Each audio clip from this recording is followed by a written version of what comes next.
On se retrouve donc pour les notes d'après-match à la suite de cette défaite, deuxième défaite consécutive pour l'Olympique de Marseille face à l'AS Monaco. Défaite 2 buts à 1 donc, une défaite encore ennuyeuse alors qu'on a fait un très gros match. De ma part, j'ai trouvé Marseille beaucoup mieux que face à Lille.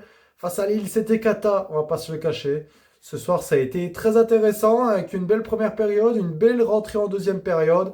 Malheureusement, ce qui nous a manqué, c'est la finition. Finir avec presque 20 tirs à la fin et marquer qu'un seul but. C'est quand même dommage quand tu sais que ton adversaire a tiré à peine 5 à 7 fois au but et en a marqué 2. C'est quand même assez triste. Voilà, un manque de réussite, beaucoup offensivement et surtout deux grosses erreurs défensives qui nous ont coûté le match tout simplement. Donc pour les notes, on est parti avec dans un premier temps Geronimo Rulli. Pour moi, Rulli a fait un match correct. Voilà, il n'a rien eu à faire autrement, à part les deux buts. Où il a... Je ne sais pas s'il peut faire mieux sur les deux buts. Sur celui de Golovin, il ne peut rien faire, c'est à bout portant. Sur celui de Balogun, est-ce qu'il est peut-être un peu trop avancé? Je pense. Voilà, donc je lui mets la note de 5. Voilà, pas donner plus, pas donner moins. Pour moi, il a fait son match sans vraiment avoir grand-chose à faire. Avec de bonnes anticipations quand même, faut le souligner. Défense à 3 avec Pavard. Pavard, franchement, t'enlèves les 5 secondes où il fait son énorme boulette sur le but de Balogun. C'est un joueur qui peut atteindre les 6-7 de notes. Il a fait un très gros match.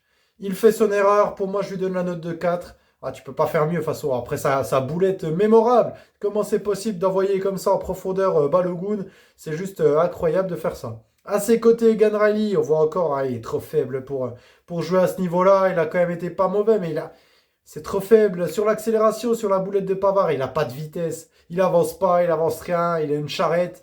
Et puis voilà, donc il est fautif aussi sur le premier but. Il défend très mal, il vient pas couper premier poteau.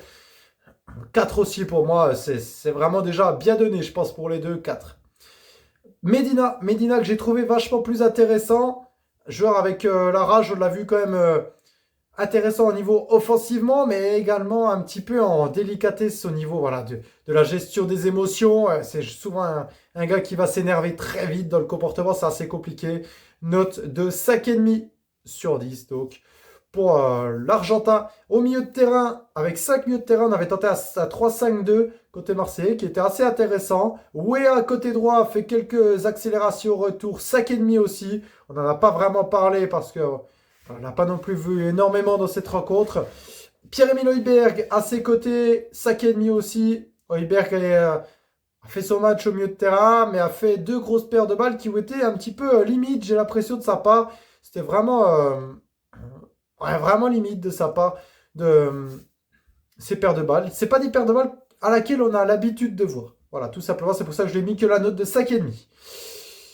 Timber, alors là c'est un autre style. Par contre, Quinten Timber, il a été juste incroyable. Timber, il était très très bon dans toutes ses prises de balles, ses contrôles vers l'avant, etc. C'était vraiment très fort, ça casse des lignes très facilement. Je lui mets donc la note de 7 sur 10.